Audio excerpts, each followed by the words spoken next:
এটা হচ্ছে আমার প্রথম ব্লগ ভিডিও। আর এই ব্লগ ভিডিওতে দেখাবো আমি কি করে একটি বাড়ির পাশে মানে অনেক জঙ্গলের ভিতরে কি করে একটি পুকুর নির্মাণ করলাম।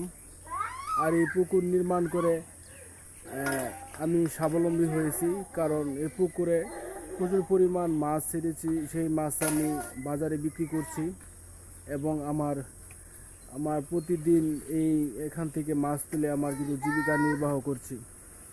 আজকে দেখাবো আপনাদের কি করে। এই দেখতে পাচ্ছেন চতুর সাইডে জালের বেড়া রয়েছে, আর এই জালের বেড়া কেন দিয়েছি সেটাও আপনাদের বলবো। দেখুন, এরকম জঙ্গলের ভিতর কিন্তু এরকম একটি ছোট পুকুর নির্মাণ করা কিন্তু খুবই কঠিন, কারণ এখানে সাপের ভয় রয়েছে, প্রতিনিয়ত সাপের ঝামেলা রয়েছে। তাই সাপ থেকে মুক্ত হওয়ার জন্য এই পুকুরটিকে চতুর সাইডে উপর নিচ এবং চতুর সাইডে দেওয়া হয়েছে জালের বেড়া, কারণ এখানে একটা পাখিও ঢুকতে পারবে না।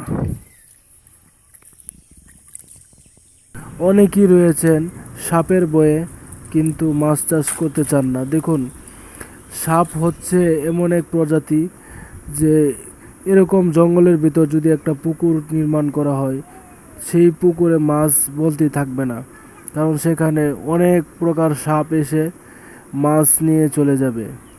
তাই সাপ প্রতিনিয়ত আটকানোর জন্য এই ব্যবস্থা করা হয়েছে।